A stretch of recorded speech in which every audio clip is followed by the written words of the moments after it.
Okay, so this is the solution to question 1 on page 247. It's a little bit different to the questions we were doing previously because there are variables on both sides of the equal sign, or letters on both sides of the equal sign.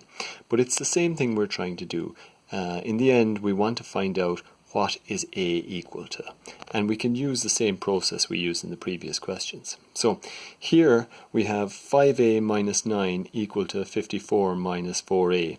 And in the last few questions, we would be trying to get rid of this minus 9 to get the 5A on its own. But in this question, additionally, we're going to try and get rid of this minus 4A from this side to get the numbers, if you like, on their own on this side.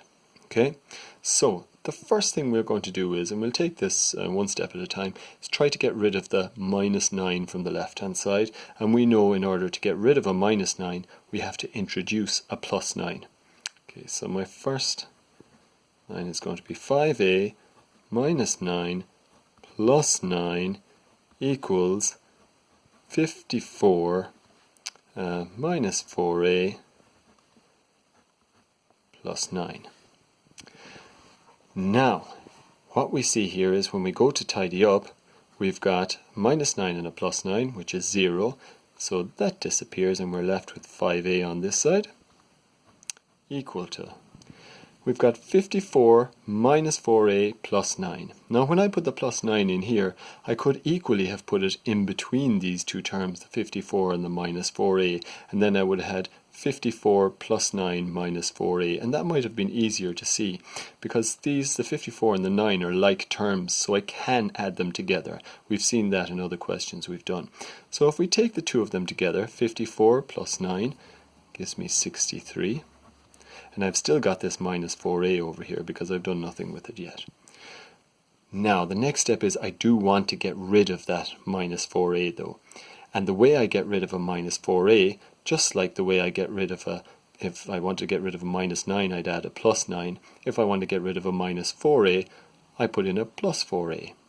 So, on this side, I have 63 minus 4A plus 4A.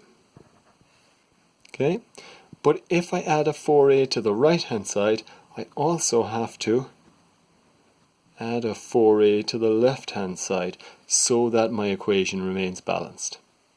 Okay, after having done that then, tidy up each side. 5A and 4A is 9A.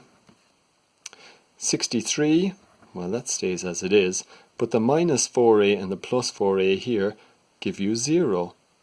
4 minus 4 is 0, isn't it? So they disappear, and we've just got 9A equal to 63. Now the last part of it then is we have 9A, but we want to know what 1A is equal to. And just like the other questions, that means we're going to divide both sides by 9.